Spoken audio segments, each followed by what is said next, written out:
So not only are Canadian real estate investors gone, the game they were playing may not even exist anymore. Or are they just hiding, waiting for the perfect storm? Did you know that in 2016, investors were buying 1 in every 5 homes in Canada? Today, that number has totally collapsed. And it's not just interest rates that are to blame. I'm joined by Calvin Hexter of Calvin Realty today. We're talking about where have all the real estate investors gone? Calvin, fill us in. Welcome. Thanks for joining me. Thanks for having me. Well, I can tell you they're probably not active in Calgary. And I think the reason why you're not seeing them is because they're all in Edmonton right now. So you just got to get your butt to Edmonton and you'll probably see a lot of them driving around doing cash for homes. So cash for keys, all the things.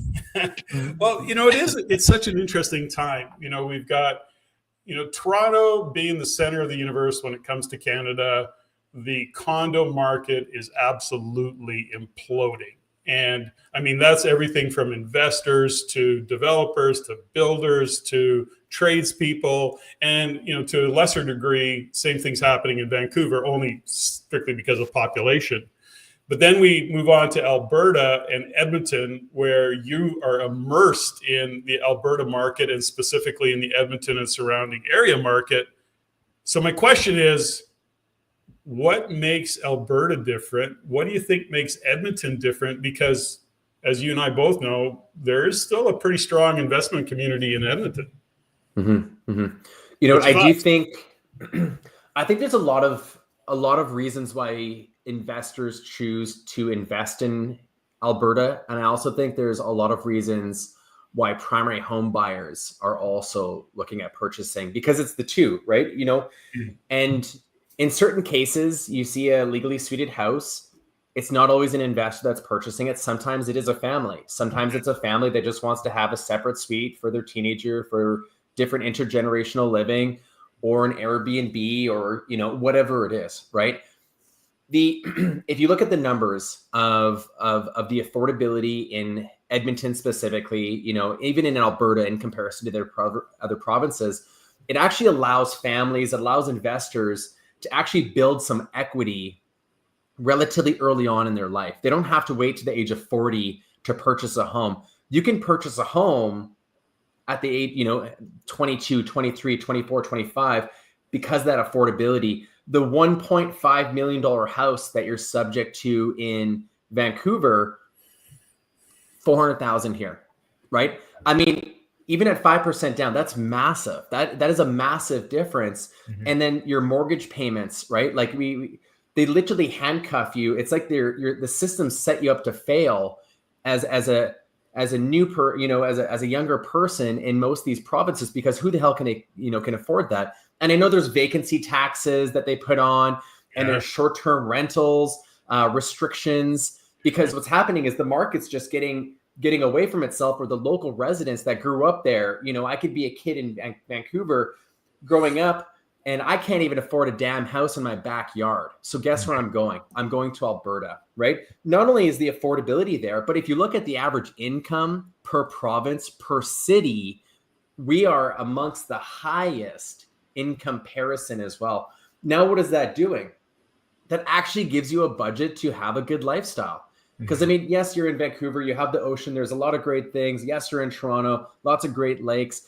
But I mean, if you don't have any money to do anything, I mean, what's the point? You're renting until you're 40, and then you're finally trying to get a good, honest start in life. You could have a great job, you could work hard. It doesn't mean you're into drugs and partying.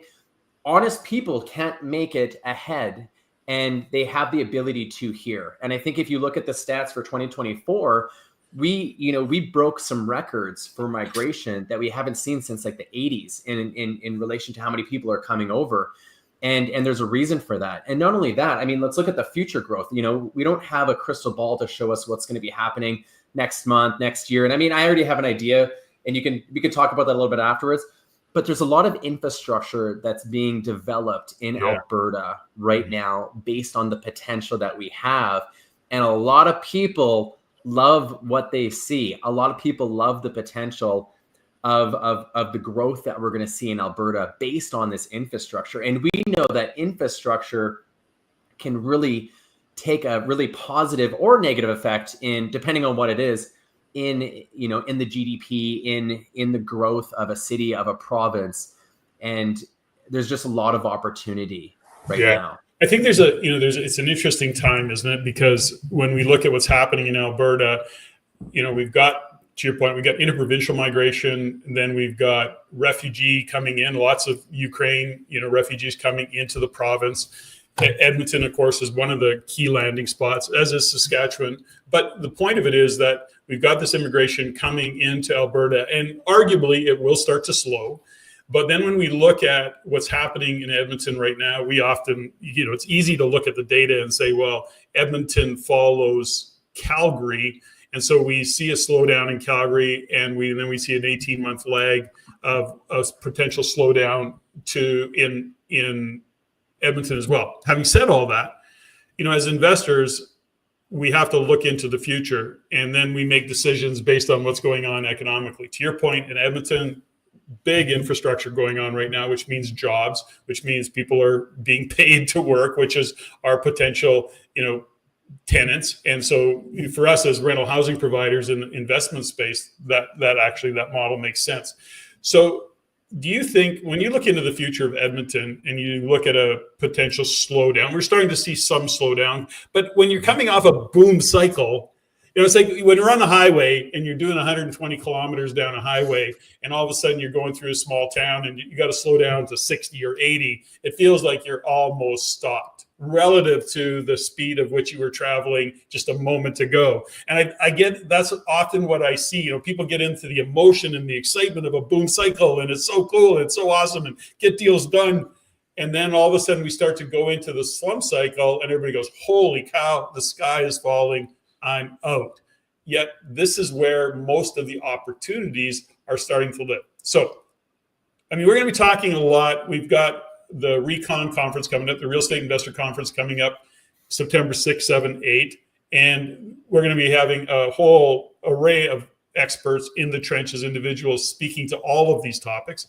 But Calvin, you've started to notice a bit of a slowdown in Edmonton, in that real estate market, for investors and maybe for end users. I'm not sure. So give us a little bit of how significant is the slowdown be, and when you look into the future, are you seeing more of the same slowdown, or what's your thoughts? We're looking at the economic fundamentals. How do you see it? Yeah. So we are very much in a seller's market. And I do need to go back to that example that you made. You're going 120, and even if you slow down to 100, it feels like you're not making the same progress towards your destination. And sometimes you just need to be reminded that slowing down isn't necessarily a bad thing. It gives you an opportunity to reflect, readjust, look at opportunities a little bit different, because just like, you're playing a team, you're playing a hockey team. If things change and the other team's coming at you a little bit different, it doesn't hurt to play a different strategy, because those different strategies, and you should have a different playbook based on the type of market, the different season that you're in, and what's happening ultimately, overall. What are incentives is the government offering you? You got to look at everything, right? What are the challenges? What are the opportunities? And then come up with something that makes sense for you. And most of the time, it's just connecting with other people, seeing what they're doing, and then collecting all that information so then you can make the best educated decision. And that's why RECon is the room that you need to be in, because it's not just yourself, it's some of the top Canadian, even, North American investors that are going to be here and even speaking on stage. And they told me they're going to be putting it all on stage. They're not going to leave anything. They're not going to hold back at all. And so you get to learn from all these different people's perspectives, and then you're able to gather that and help make it'll help make your educated decision of which direction you're going to be going to. In the market in Edmonton right now, the shortest inventory that we have. I love talking about inventory. Inventory is the consumption rate versus how many listings are getting put on, right? So say, for example, we have 1 month of inventory, which some of the bigger cities have seen in the past. It means that if there was no new listings to come up, it would take a month for that to go to effectively zero. Okay. So right now we have 2.5 months of inventory, which keeps us in a seller's market. However, we were doing 120, kilometers an hour back in Q3, where we saw 1.9 months of inventory. So even 2.5 months still being very much a seller's market, and Edmontonians still being very used to a buyer's market, because that's historically, if you look at the last decade, that's where we've been fit, right? And so it feels like we're going at a snail's pace. Sellers are like, hey, it's been a week. How come I'm not sold yet? You would never hear someone say this 3 or 4 years ago. It'd be like, it's been a month. Why am I not selling it? But it's because the perceptions change. And because we're slowing down a little bit, sellers they're getting uncomfortable. They're getting uncomfortable. And this is where deals happen. When sellers are uncomfortable, go ahead and find a solution to whatever their problem is. And every seller has a different problem. And this is ultimately where we find the best deals. Now, I know you're an investor focused realtor. I mean, you got your brokerage, your team covers all of it. But I mean, you yourself pay really close attention to what's happening in the investment world. Here's my take on a few things, my observation. And that is that when we look at so many individuals, they're looking at headlines. And the headlines are pretty doom and gloom, but most of those headlines are actually driven by what's going on in Ontario, in particularly Southern Ontario, and certainly what's going on in British Columbia and the challenges that are faced. You talk about 2.5 months of inventory in Edmonton. And I want to say that I think given the condo market, I think they don't get specific in that data, but I think they're 10 months, 11 months of inventory. And I think it's condo inventory. The detached, not so much. I mean, there's been some pullback in prices off the 2022 highs, which, who cares? Like if you bought in 2022 and were expecting to profit and exit in 2025, I mean, that's a roll of the dice at best. So when you go into an all-time high, everybody thinks it's going to go up forever without a pullback. I mean, that's never happened in the history of real estate. There's always a pullback. We got hit. That's just what it is. The thing is that in Edmonton, in Alberta in general, although you're seeing a slowdown, you're not seeing that kind of a crash. So my point is that, within the Real Estate Investor Conference, Recon, what I do with REIN, what you do with Calvin Realty, we're looking at the data. And as we look into the future of Alberta, we're going, yeah, it's going to get slow. But this is where, if you don't follow the crowd's sitting on the sidelines. The crowd's going, no, the world's coming to an end. And we're looking at it going, yeah, we're not looking at it through rose-colored glasses, but man, there's some opportunity here, and they're going to continue to be opportunities show up. That's kind of my take on it. I think people, and my job, and where I want to, where I'm going to be sharing on stage and supporting you and co-hosting, is that showing the economics that really look into the future 3, 4, 5 years. And I mean, it's hard to look that deep, but you have to start somewhere.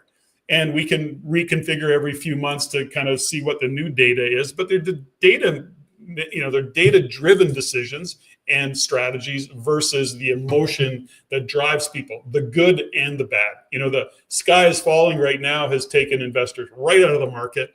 And we're looking at it going, don't do that. And we're here to talk about a little bit about the Real Estate Investor Conference, where those questions are going to get answered, where you can put yourself in an environment with like-minded people, with experts who are in the trenches every single day investing in real estate. They know that market. I don't know where I'm going. What would you add to that? Yeah, I mean, it's going to be, you're going to see many different people's playbooks and how they're going to be attacking the remaining 2025 market, the 2026 market. And I mean, if you're not in rooms like this, you're going to be missing out on this information. You're not going to get the same connections. Yes, online events are great, and there's opportunities for a lot, but it's not the same as coming in and actually meeting people, developing these relationships. Because at the end of the day, I would say, one reason why I've been successful, one of my best reasons of why I'm successful in real estate investing is the relationships I was able to build and continuing to build. And you're going to be able to see our very best professional partners. You're going to be able to make connections with Patrick, be a part of the REIN community even further. REIN is one of the longest standing investor networks. They've seen so many investors come and go. They've seen those that have made it to the top. They're continuing to make an impact. And I think it's a great opportunity to be a part of these conversations that normally you'd never be a part of. When you leave Recon, you will tell yourself, I can promise you this, I'm so happy I made the decision to go. I'm so happy I booked my flight. I'm so happy I booked my hotel. which we're offering discounts on because of the value that you're going to receive. And it's going to be 100-fold for what you paid for the event. So we've got myself, you, Wayne Hillier, Keaton, give me some other names. We got Alfonso. We got Alfonso. Yeah. And we have Deanna Boyden. We have Gabby Hillier. We have Patrick and Zoria Belanger that are going to be present there as well. Ryan Carr, which is huge in the Trust Your Talent. Gustavo, huge in Trust Your Talent. We have a bunch of wholesalers that are showing up.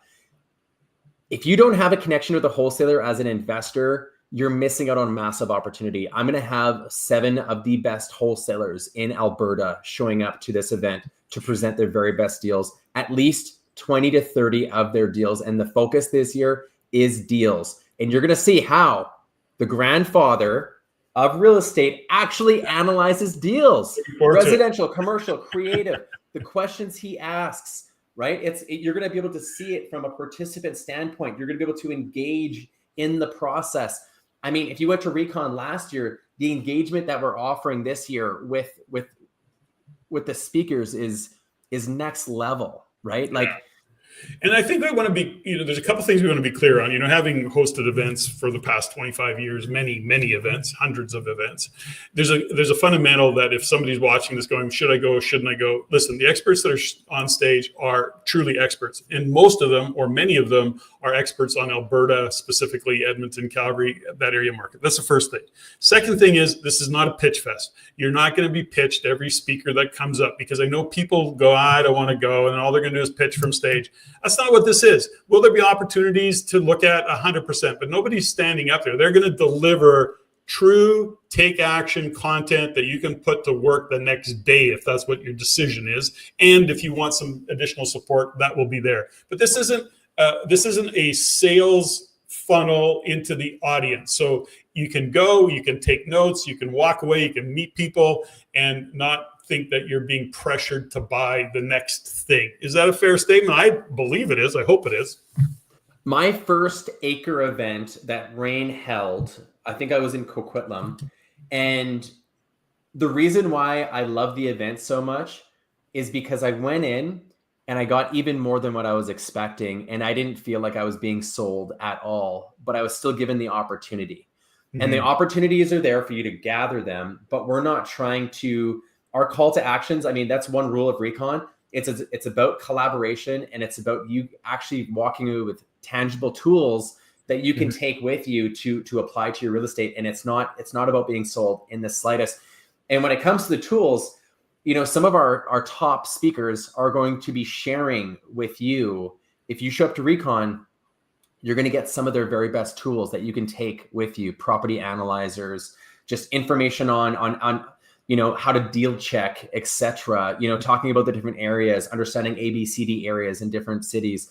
There's going to be a lot of opportunities for you to take things with you going forward. But no, I mean, one of my first favorite real estate events was an event that you held, Patrick. And I'm not just saying that. I'll say that on every interview I've ever had. And it inspired me to be like, why aren't more events like this, right? Like, why does it have to be sold? And we did Recon last year, and we took all the sales out of it.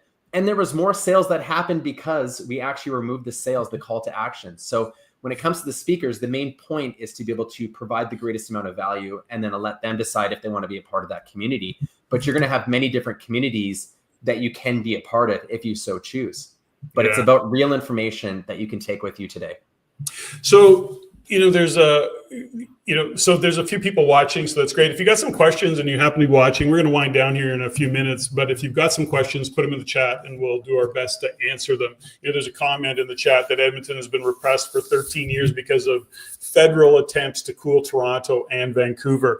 And something, I agree to a large degree with that particular statement, but that isn't really always the case. I mean, Alberta's stood the test of pressure and time of not putting, rental restrictions in and rent controls and really letting the market dictate what it is. And by the way, the evidence is clear. Our rental market is far superior, both to the benefit of the tenant and the investor, I believe.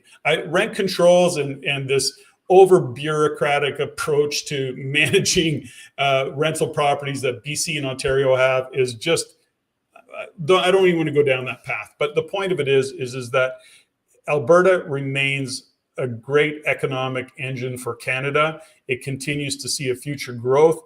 As investors, we are seeing more people move into the province because, to your point earlier, Calvin, cost of living, cost of housing, difference in tax. We don't have that provincial sales tax as to higher incomes given what's going on. I mean, there's so many benefits. And so within all of this, my guidance to anybody is an investor, considering being an investor, don't follow the herd, because the herd is listening and buying into the headlines. They're being driven by emotion. We're here to talk about, over the course of the real estate investor conference, we're here to talk about the data, take the emotion out. But having the emotion is going to be fun. You're going to be in an environment of some really cool people, like-minded individuals. You're going to meet a ton of people. You're going to have the opportunity to listen to a whole array of expert speakers. So that's what I wanted to kind of complete on. I'm not seeing any other questions come in. Everybody's being a little bit shy. That's fine. Calvin, how would you like to wrap this up? I'm excited to see you all at Recon. And I mean, if you're not, you're obviously following Patrick. That's why you know this is happening. But I think Patrick even has, a discount code. He's going to be there on the Friday for the Invest in Yourself package. So the Invest in Yourself is a great opportunity that if you have 1 foot out, 1 foot in real estate, it's a great way to get re-engaged, or if you're a new investor as well. There's just so many opportunities, and I'm really excited to see you all very soon. So beautiful. Calvin, thanks for joining me. Folks, go in the links below, the description of the event. There's a discount code in there for you. Calvin and I both, and the rest of the group, are looking forward to seeing you at Recon. And thanks again, Calvin. Thank you.